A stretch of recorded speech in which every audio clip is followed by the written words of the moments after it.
let's assume your last day of work was on a Friday.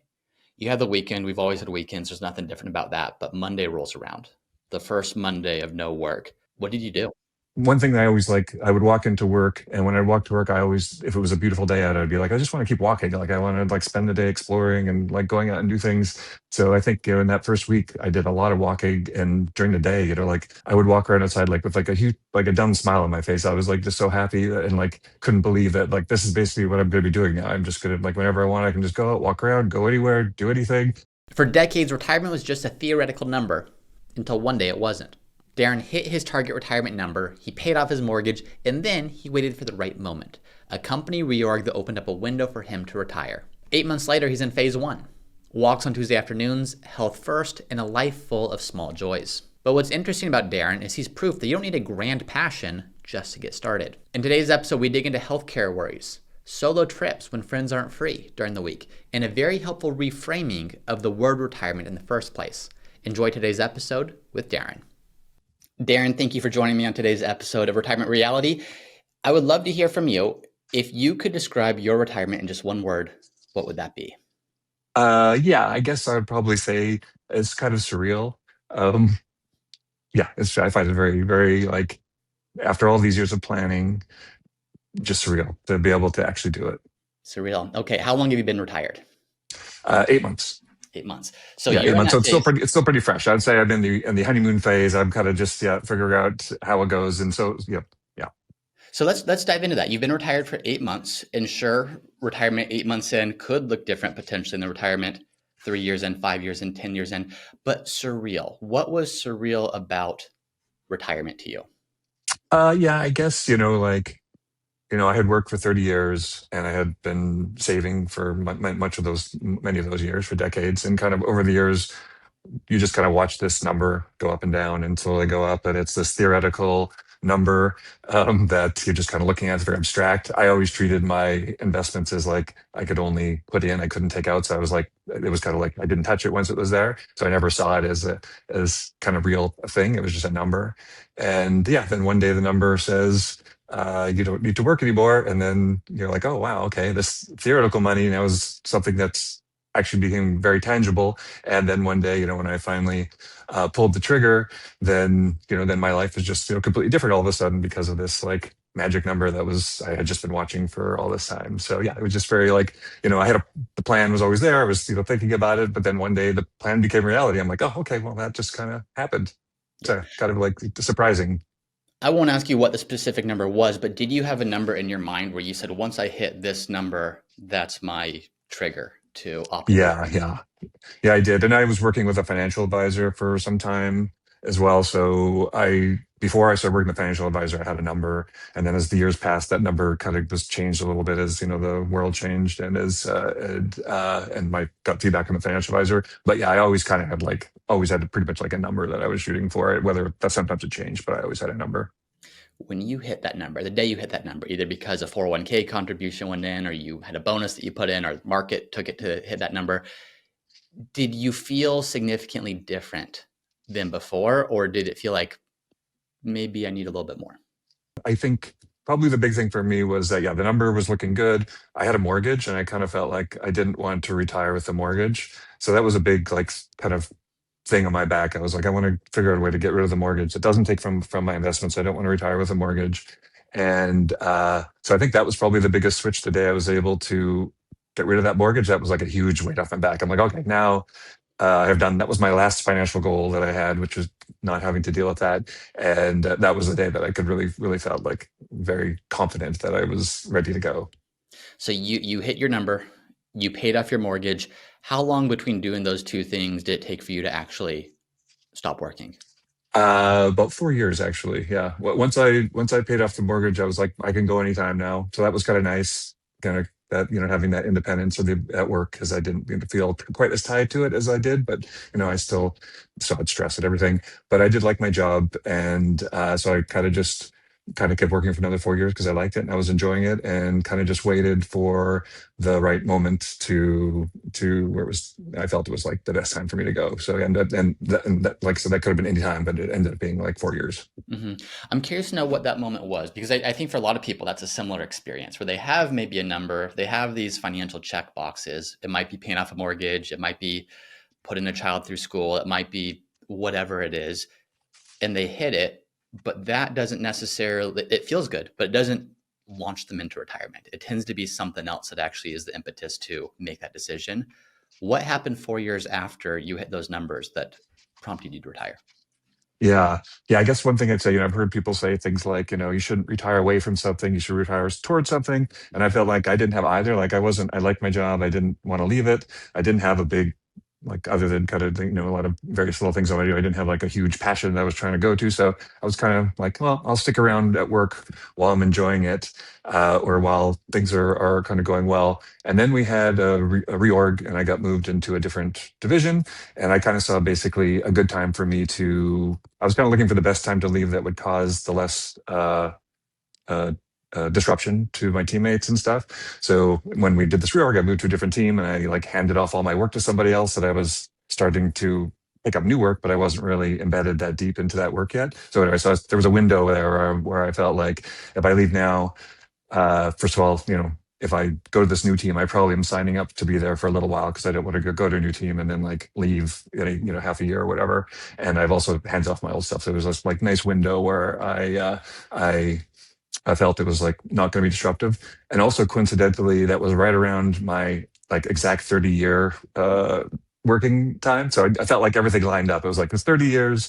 It was like at the end of the year. So it was coming into the new year. I was changing teams. I'd handed everything off. I was like, this like just feels like the time to do it. So yeah, everything just kind of like aligned. Hmm. In retrospect, so at the time everything aligned. A reorg was happening. You hit your 30 years. You had already hit your numbers that you wanted to hit. Knowing what you know now, being 8 months into retirement, was that the right time? Do you wish you had retired sooner? Is there any part of you that wishes you had stayed on? How are you feeling today? I actually feel like it was pretty perfect. Yeah, since I didn't have anything like I was really going towards, I didn't feel like retiring sooner would have like helped me too much more. Other it would have been maybe nice, but I guess probably the main thing is that the working the extra 4 years that I did, was 4 years less that I have to support myself in retirement, and 4 years more income that I made. So that like also cushioned things a little bit. It also gave me like padded my numbers a little, where I felt even more confident. And yeah, so I think just because of that situation, I felt like it was kind of like the perfect timing. Hmm. You mentioned before. You said a lot of people, they have a passion they want to retire too. There's something that they really want to do that work's maybe preventing them from doing. And correct me if I'm wrong. It sounds like there wasn't necessarily something, one specific thing that you couldn't wait to do once you stopped working. So what has Yeah, that looked correct. like? Has it been an adjustment? Has it been hard to adjust to the new reality? Yeah, I think a surprise that I found is that I like settled into not working very easily. I talked to many people before I stopped working, and many people are like, "Oh, it's going to be so different," and it is very different. And you're going to have to, you could be bored. My dad, he retired and then kept going back to work, and you see that kind of happen. So like I didn't know it was like uncharted territory. I'm like, I don't know what's going to happen. I was telling people that like I don't know. In a month I could be bored and I'll be like coming back, trying to come back to work, or looking for another job, or 3 months or 6 months. And yeah, probably that was the biggest surprise was that for me, I mean, everybody's very different. I have the way I work, the way I like approach things, and I just like loved it. I was just immediately like waking up every day without anything that you have to do specifically, and didn't have one big thing I wanted to do, but I have like lots of little things. So I've like always I always have things that kind of keep me busy. And none of them are like important or earth shattering. They're just like things I like to do and things I had on my list of things to do for years. And now I just kind of work my way through them and like yeah, just kind of do whatever I feel like on the day. A list of things that you've had on your list for years. Well, how did that, was this a physical list that you kept that these are things I want to do, or was it more of a mental list of, More of a mental list, yeah, yeah. Like for example, like I had many video games I wanted to play, so I have been sort of starting to play video games. Books I wanted to read. I had like all sorts of projects around the house that I wanted to do. Actually, probably my number one, thing I started doing when I stopped working was basically focus more on fitness, like health and fitness, so working out more. I had, in the past few years with work being kind of busy, I had allowed myself to like not, you know, do as much health, like exercise as much. So I basically, I really, that was like probably my number one goal when I stopped, was to like get into regular exercise routines, eat better, and like now my job essentially is, to be as healthy as I can be. That's like my number one job, and then so that kind of was my main focus, and then doing all those kind of other things as well. Yeah. I'm curious, Darren, what the last 8 months has been like. So let's assume your last day of work was on a Friday. You had the weekend. We've always had weekends. There's nothing different about that. But Monday rolls around, the first Monday of no work. What did you do? Yes, yeah. Well, yes. For me, it was, I think Monday was a holiday, so I made a mistake. I should have resigned on the Monday and then got the pay for that last day. So if Monday was, I didn't consider that my first day because that was actually like a long weekend.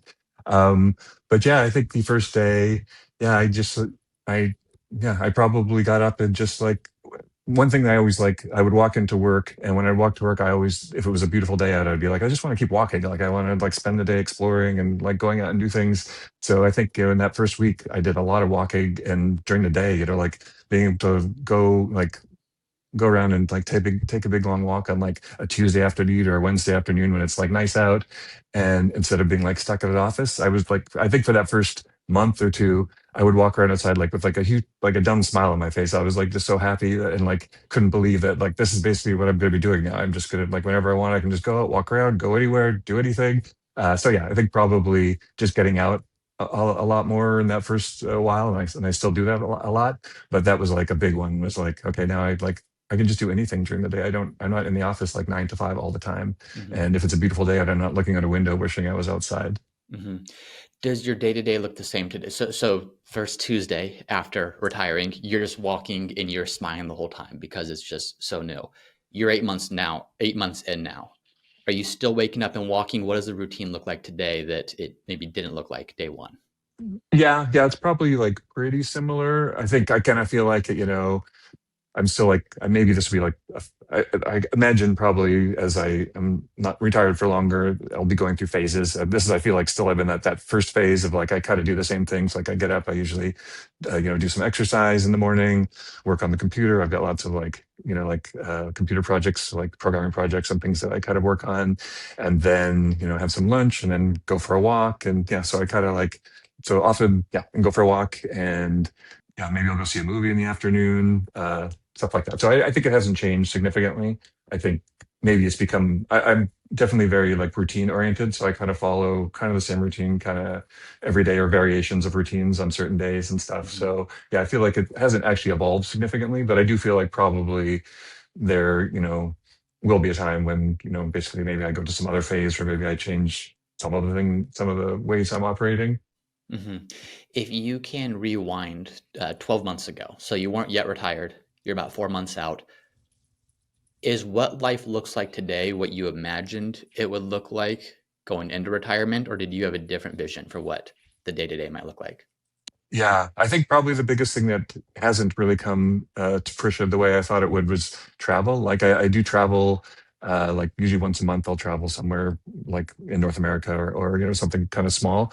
But yeah, before I left my job, I was like, I'm going to do all this travel. I'm going to go to Europe for a month, and I'm going to like go here, I'm going to go there. And I had really big travel plans. So I would have envisioned I would be like living somewhere, or like staying somewhere overseas for like a couple months. And I haven't really done that yet. And that's kind of still on the plan. That's when I maybe talk about the phases. Maybe the next phase I'm doing more traveling. But I've been happy just because I've really enjoyed kind of decompressing from work, doing all the things around kind of where I live in my home and in the city that I kind of had wanted to do over the past many years.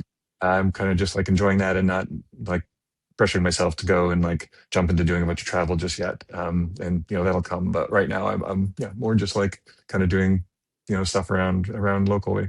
Yeah. How old were you when you retired, Darren? 54. How many of your friends or people that you worked with are retired, given that you're retired at a young age? Yeah, maybe two. Not that many. I know maybe two people directly that kind of my peers that have retired. Has that been a challenge, being retired, having all the free time in the world, but a lot of your peers are still working? Yeah, yeah, it definitely means like the weekdays and the weekends are different because weekdays everybody's kind of working. So you kind of are on your own a lot, which I'm fine with. I like just being with my thoughts. Uh, but yeah, it's definitely harder to find people to do things with. And like if I go on trips, I will. I can go in the middle of the week. I can go anytime, but not everybody can do that. People want to do things over the weekend. So yeah, so it does mean kind of weekdays and weekends. I sort of have kind of like some different activities because it's there's more people available to hang out on weekends. Yeah. So yeah, it's been a little bit of a challenge, but like I said, it doesn't really bother me. I don't mind doing things on my own. I'm pretty happy doing that. Yeah.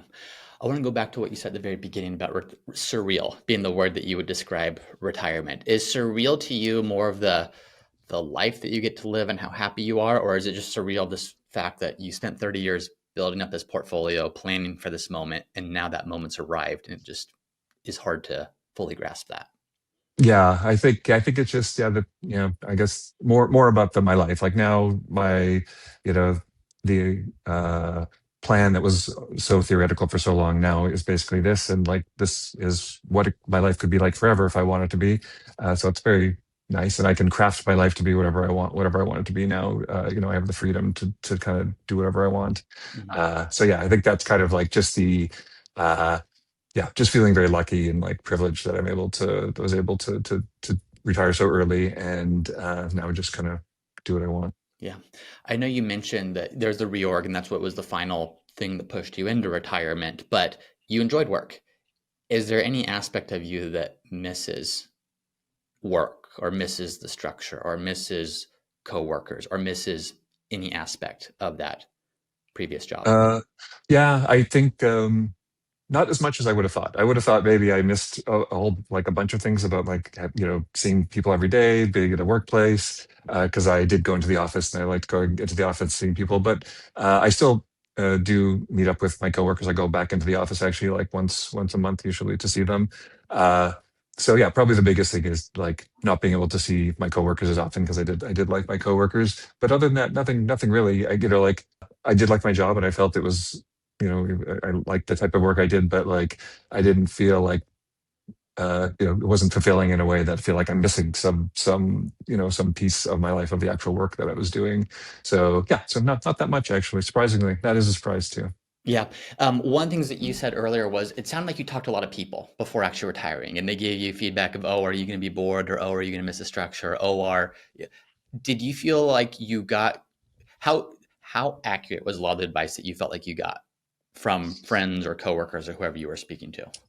Yeah, I think probably because I got not a lot, but a couple warnings of people like, oh, it's gonna you're gonna be bored, or or like you could be bored, or like people that were hesitant. Like, so I And were these think retired people, Darren? Were these people who had already retired or people still a working? mix, a mix. Yeah, I think one retired person said something along those lines, and other non-retired people, like two or three people, said or raised those kind of sentiments as well. So yeah, I think there would yeah. So I think that kind of was a pretty common piece of potential feedback, which why I was concerned about it. But I think, like I say, for me personally, that hasn't been a problem. I certainly could see that being a problem for some people, but for me, that I was like, yeah. And I also felt like if that's going to be the case, the sooner I find out about it, the better, right? The only way to really to know if that's going to be a problem is to just jump into it. So I'm like, I'm young now. If I did start getting super bored, I could just go back to work, or I could, find some other thing to do. And so I'd rather know now that I need to like readjust myself, because at some point I'm going to have to stop working. At some point I'm going to have to uh, be prepared for this. So might as well figure it out now. Well, that I think you're starting to answer my next question is how did you emotionally prepare for that? If you know this moment's going to be surreal, you know you've been planning for this moment for 30 years. There's aspects of your job that you truly did enjoy. You have friends or colleagues giving you feedback that you're going to be bored, don't do it. I would imagine you're too young. You got good earnings years in front of you. How much more could you? How did you emotionally prepare yourself to say, I'm just going to do it when it sounds like there's maybe a good number of voices and rational reasons not to do it? Yeah, yeah. I wouldn't say a lot of people saying it, but there's definitely that kind of feedback. But yeah, I think mainly I think emotionally, or I guess because of this window, this like good timing for me to leave at work, I just really felt like that was kind of giving me like calmness or like confidence that it was the right thing to do, because I'm like, if I don't do it now, it's I'm going to miss the window and I'll regret it. Like I didn't know I was actually going to like resign until like the day I booked the meeting with my manager. I was like, I was always like, I'm 90% sure or 90% sure, but I was like, I just actually pulling the trigger is like really difficult. So, it's obviously a big decision to make. So yeah, I was kind of like, until I actually booked the meeting and sat down and told my manager, I wasn't actually sure I was going to do it, but I really had a feeling that if I didn't do it and take advantage of this opportunity and I would be kicking myself in 2 months or 3 months. So yeah, I kind of felt like just everything was aligned enough that made me feel confident that it was the right decision to make and take the risk. How did your manager take the news? Good. Yeah, she was really good about it. Yeah, she was of course disappointed, but that I was leaving. But yeah, was like very supportive about basically me not being having to work and stuff. So yeah, it was quite good. They did ask me to stay a little bit longer than I had anticipated, but since I didn't really have any specific place to be, I like stuck around a little longer than I had expected. But that was great because I had lots of time to say goodbye to people and to wrap things up even more and stuff. Hmm. One thing that what was interesting to me as I started working with clients in this phase of life is there's the fear of retirement that people have, but then once they make the decision to do that, there's a real fear of letting your boss down or letting your team down or letting your company down that a lot of people feel. Did you feel any of that of, oh, what are they, am I letting them down? How did you wrestle with those emotions? Yeah, that was tough. Really in my 30-year career, I only had two jobs. So I only ever resigned from two jobs. So I wasn't like very good at it or wasn't very used to of having to resign. So I was very nervous about it. And, I was moving to this new project that was kind of a high profile, like important project. And my manager was really relying on me to like work on that project. So I knew that was like not ideal. So I was like, yeah, I was quite nervous coming into it. But, at the end of the day, knew it was the right thing to do. And then, like I said, she was very supportive, and like it went quite well. It was she just helped me a lot through it to make sure that it was as smooth as possible. Yeah, I think this is an important theme to pick up, even as people are listening, is you had these fears, you had these concerns, you had these unknowns, whether it's about retirement, whether it's about the finances, whether it's about how do you let them know. But there's a sense of what I'm hearing is if not now, when type of a thing, or I can always go back if this doesn't work out. I can always Yeah. you can't get these years back though if you don't do Yeah, this. exactly. Yeah. And the other thing was I actually had a red line in the sand, which was 55. I said, I will not work past 55. So regardless of how things are like timing at work or other things, I'm like, I just have to stop at some point. Yeah, it's, since I hit all my financial goals, what is keeping me going? And it's inertia, just that's going to keep me going. And at some point, you really have no idea how long you're going to have your health. You're going to have, things can change so quickly. So I'm like, if there's no reason for me to financially be working, then, I really owe it to myself to like take the jump and do it. And then, yeah, like I say, if it doesn't work out, I could always consider going back, and then I have to figure out what the future looks like from there.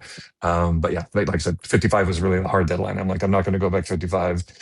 So even if I hadn't quit earlier this year, I would have quit, It wouldn't later have in the been year. long after. How much? Yeah. I've talked to several people who that probably not too dissimilar from you have hit their number. They have enough. They run the projections. The projections look good. The Monte Carlo looks good. The stress test looks good. But there's something about retiring in their 50s that doesn't feel right because Social Security is not kicking in, or they don't yet have Medicare. And it doesn't matter how much we model out the fact that your investments can support this. You can get other medical coverage. There's still this mental block of it. It's hard to know that your investments are what you're fully living off of. Did you experience any of that, or did hitting your number give you the reassurance that you were good regardless? Yeah, definitely that is a concern. I mean, yeah, you don't have a paycheck coming every week or month, and now you have to pay for healthcare. That's like a big change. Uh, I think probably like I had mentioned earlier with the mortgage. Once I get rid of the mortgage is a big monthly payment, and I'm like, well, once I get rid of the mortgage, that money that I would have been putting towards the mortgage now essentially will easily cover my healthcare costs or my like health insurance. So I'm kind of like I don't want to have too big these. Like I don't want to add another expense, and if I can get rid of the mortgage expense, then basically I feel more comfortable with like having this increased expense with healthcare. But yeah, definitely that's a bit of it's a tough one having to also pay for healthcare. Yeah. Changing gears a little bit, Darren, I find that sometimes when people retire, they're so used to the day to day, the busyness, they have deadlines, they have jobs, high stress. there's not a lot of time to just even explore the really bigger questions of life. Who am I? What do I like doing? Is there, they almost don't know who they are by the time they actually retire. Have you learned anything about yourself that surprised you in these past 8 months of not having that corporate job anymore? Yeah, I guess.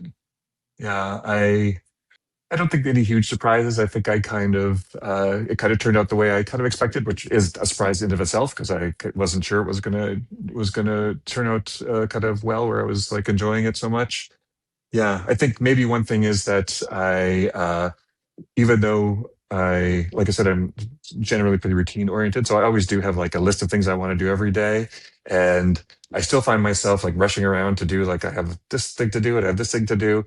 And so I kind of make this like false stress for myself or some of these like false deadlines. So I often have to like stop myself and go like, what are you doing? Like you don't need to be stressed about things. Like don't like schedule two things to do and there are three things to do in a day. Like spread it out through the week. Don't, meet somebody for lunch and you have to get a haircut, or then you go to see a movie, and like I don't need to do three things a day. I can just do one thing a day. So I felt like, yeah, I feel like maybe one thing is I kind of am trying to like subconsciously introduce more stress kind of back to my life, and I have to like purposely go like, why are you doing that?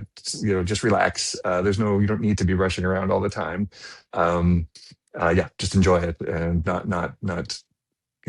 cause yourself unnecessary grief. Yeah. Yeah. Love it. Um, Going back to what I said a little bit before, one thing that strikes me about you is you have felt all the same fears and concerns, maybe even anxieties that people leading into this position feel, but you went ahead and did it anyways. Is there a piece of advice you would give to the audience or something you would tell them, whether it's how to emotionally prepare, how to financially prepare, how to psychologically prepare? What advice would you give people who are sitting maybe in your shoes 12 months ago, knowing financially I can do this? I like work, I don't love it, but I don't know if I can bring myself to actually do the scary thing and tell my boss I'm going to go retire. Yeah, yeah, yeah. I guess I'd say like it's not. I don't even really like to use the word retirement. I generally tried to say stop working. And when I left my work, I didn't tell people I was retiring. I told people I was taking a year off, which was potentially true. I didn't know if I was only going to take a year off. So to me, I even do see a possibility of the future where I might work again in some capacity, like part time or contract work or something like that. If an opportunity came along and I felt like I wanted to do it. Um, so yeah, so I feel like it is a big step to make, but I think the sooner you do, if you can do it, you kind of owe it to yourself to do it, and then don't consider it the end of the line. There's still lots of opportunity to work and things you can do. Um, so yeah, so I think for me, I felt the sooner I could do it, the better. And you can always readjust later if you need Mm. to, as long as you've done the due diligence of your finances. So if you truly don't need to work again, then you kind of owe it to yourself, I think, to take the opportunity and do it. I'm serious. I think there's more wisdom to what you just said, even that I'm realizing for the first time in some ways, that the way we frame things really matters. And if this is framed as retirement, there's a certain amount of both finality to that can be very scary. And there's this level of Darren's like retirement carries this connotation of I'm done. I'm not working hard anymore. I'm retiring and slouching off in this life of nothingness now. But you're pursuing your health like you've never pursued. You're doing these things you've never been. So there's this sense of you can still maintain this life full of vigor and excitement and adventure. It just is different than what life looked like before. So I think that what I'm hearing you say is the way you frame it is really important. I think there's actually a huge Yeah, amount of yeah, wisdom in that this isn't final. This is not setting anything in stone. And this isn't saying it's the end of the line for you. This is the beginning of a brand new adventure that can be filled with far more joy and structure and community and all the above if you approach it the right way and if you make the commitment to doing it. yeah, yeah, absolutely. Yeah, yeah. I think yeah, retirement's a nice shorthand because people understand it when you say it, but like, and it's complicated to be saying, well, adding a lot of qualifiers to things. Yeah. But yeah, I'm like, who knows what? Like I say, I'm in phase one. Who knows what phase two or phase three looks like? And now I'm young enough that I can, I still have other things that I could do. So I feel, while you've got your health, do it, and then just figure it out. Yeah. Darren, thank you very much for all of this. If you could tell the audience any final words of wisdom of why they should retire earlier, I'm using that word retire. I know we said just don't use it, but why they should potentially consider leaving their current employers early. What kind of words of wisdom would you give them? Yeah. I guess, like I said, I'd probably recommend, doing it as soon as you can, but always make sure you're doing your due diligence. And, so I guess weigh the pros and cons. Like there's a practical side of it. If you work longer and you save more money, you're going to be more comfortable versus, so you have to find that balance for yourself of like how, when I was like looking at retiring, I also looked at like, moving to lower cost places of living or moving overseas to lower cost places. Like I looked at kind of all the spectrum of what is available to you. So yeah, so I think basically it's up to you yourself to like understand your comfort level of when you feel like you can retire. And to me, once you feel confident you could retire in the manner that you feel, financially, that fits your lifestyle, you kind of owe it to yourself to do it. So I would encourage people to do it. Yeah. Well, very good, Darren. Thank you so much. Thank you for joining me on this episode of Retirement Reality. Appreciate you sharing how the last 8 months have gone, and best of luck for everything ahead. Great. Yeah. Thank you for having me.